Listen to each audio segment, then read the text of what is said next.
আসসালামু আলাইকুম। Welcome to my channel Sharmin Sultana ইউডিকেয়ার। কেমন আছেন সবাই? কাছে দূরে যে যেখান থেকে আমার আজকের এই ব্লগটি দেখা শুরু করেছেন, আশা করছি আল্লাহর অশেষ রহমতে আপনারা সবাই অনেক বেশি ভালো আছেন। আমিও আলহামদুলিল্লাহ ভালো আছি। তো এটা আমার চ্যানেলে আজকে প্রথম ব্লগ আর কি।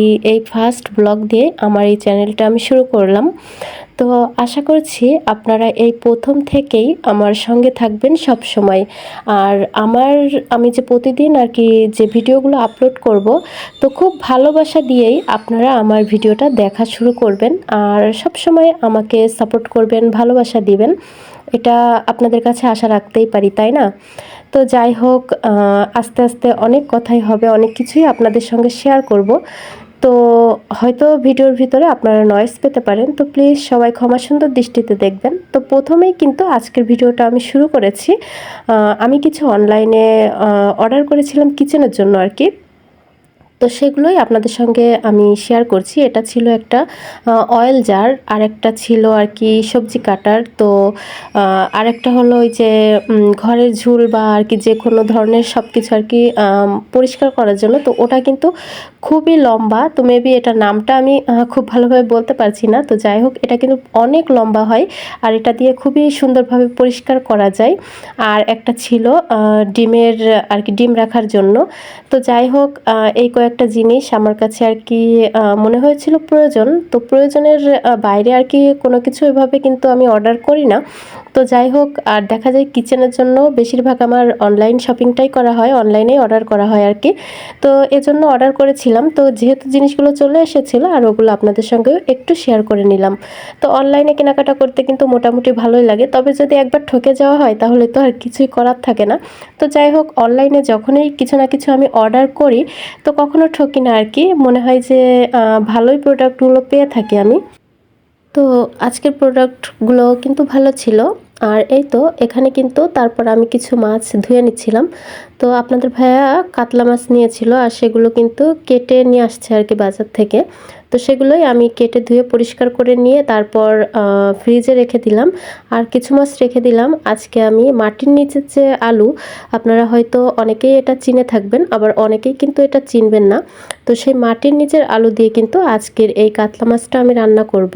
তো যে অয়েল জারটা নিয়েছিলাম, এখন সেই জারটাতে আমি কিন্তু তেল রিফিল করে নিব। এই যে দেখুন, আমি এখন তেলগুলো, এটাতে কিন্তু 800 গ্রামের মতো তেল রাখা যাবে আর কি। তো এরকম বড় একটা জারই কিন্তু আমি খুঁজছিলাম আর কি, যাতে অনেকটা তেল রাখা যায়। কেননা দেখা যায় অল্প অল্প তেল ছোট জিনিসে রাখলে কিছুদিন পরপরই আর কি, 1-2 দিন পর পরই কিন্তু তেল ঢেলে নিতে হয় আবারও। তাই এরকম বড় হওয়াতে আমার কিন্তু একটু সুবিধা হয়েছে।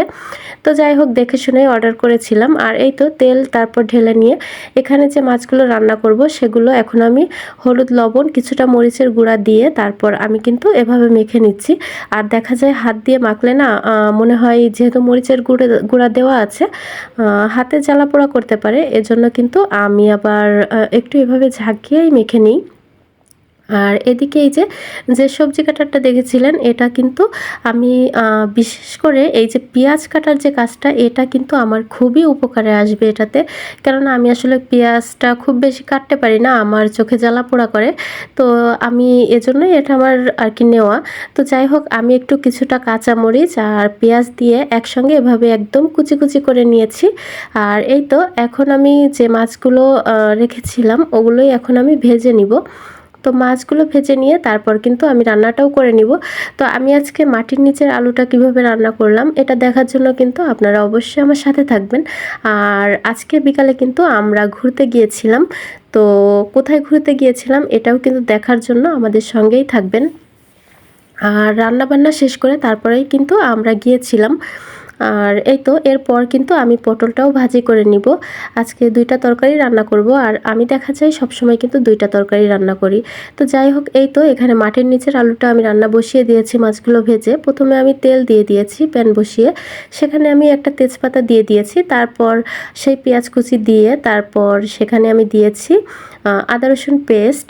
এরপর কিন্তু এখানে আমি হলুদ গুঁড়া, ধনিয়া গুঁড়া, জিরা গুঁড়া, মরিচ গুঁড়া আর স্বাদ অনুযায়ী লবণ দিয়ে সব কিছু দিয়ে আমি মশলাটা খুবই সুন্দরভাবে কষিয়ে নিয়েছি।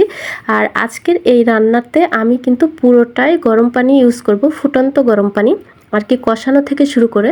তো কষানোর জন্য আমি সামান্য একটু গরম পানি দিয়ে নিয়েছি, আপনারা দেখতেই পেয়েছেন। তারপর মশলাটা কষিয়ে নিয়ে সেই মাটির নিচের কেটে রাখা আলুগুলো আমি এখানে দিয়েছি।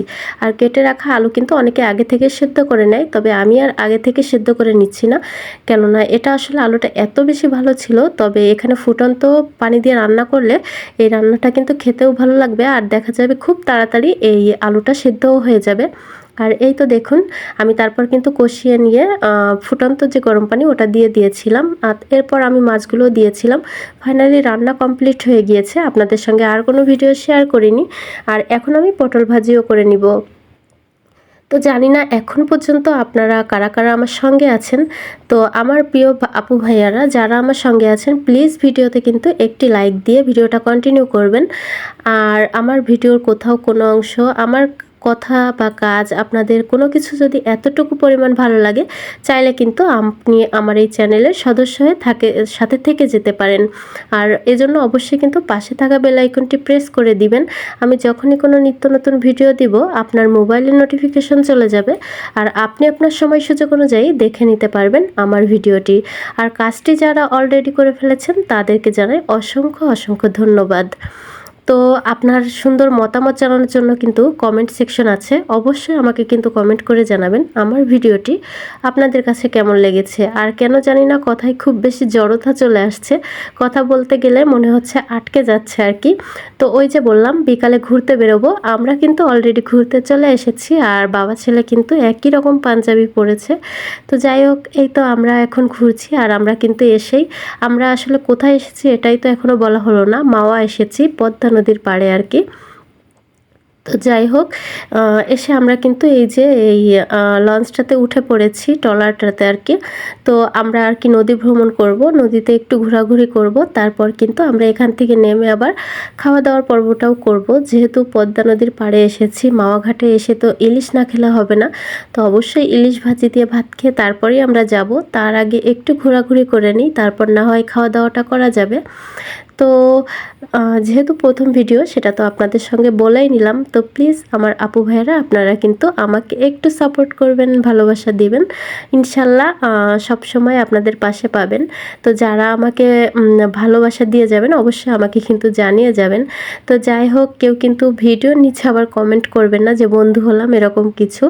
তো এই তো দেখুন কত সুন্দর দৃশ্য, পদ্মা ব্রিজ আর কি, খুবই সুন্দর, খুবই ভালো লাগছিল ঘোরাঘুরি করতে। আর আমরা অলরেডি নেমে পড়েছি। তো তারপর এখানে বাইরের ভিউটাও একটু আপনাদের সঙ্গে শেয়ার করেছিলাম। এখানে ছেলে বলছিল সে জুস খাবে না, সে আর কি ওই ফ্রুটিটা ওইগুলা খাবে। তো যাই হোক, এখানে তারপর ইলিশ চয়েস করে নিচ্ছিলাম যে আমরা কোন ইলিশগুলো খাবো, অলরেডি চয়েস করে দেওয়া হয়ে গিয়েছে।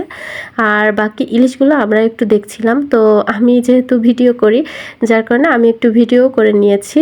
আর এরপর এই তো এখানে কিন্তু সাথে বেগুন ভাজি দেখা যাচ্ছে, ভর্তা, মানে অনেক কিছুই থাকবে, ডাল ভাত সব কিছু। তবে ইলিশ হলো প্রধান আর কি এখানকার খাদ্যর ভিতর। আর এখানেই তো আমি একটু দোলনায় বসছিলাম, আর আপনাদের ভাইয়া একটু ভিডিও করে দিচ্ছিল। সে কিন্তু আমাকে ওইভাবে ভিডিও কখনোই করে দেয় না। যাই হোক, এখন আমাকে একটু বললাম যে আমি দোলনাতে বসি, চাইলে তুমি একটু ভিডিও করে দিতে পারো। তো সে একটু ভিডিও করে দিচ্ছিল। আর এই তো আমার ছেলেটা তো পাখির মতো এখানে কিন্তু ঘুরে বেড়াচ্ছিল। তো সে একটু অসুস্থ ছিল, তারপরও সে এখানে এসে কিন্তু ভীষণ খুশি ছিল। আর এই তো খাবার দাবার চলে এসেছে। তো খেতে খেতে আজকের মতো আমি শারমিন সুলতানা বিদায় নিচ্ছি। পরবর্তী নতুন একটা ভিডিও দেখার আমন্ত্রণ জানিয়ে সবাই ভালো থাকবেন, সুস্থ থাকবেন। আল্লাহ হাফেজ, আসসালামু আলাইকুম।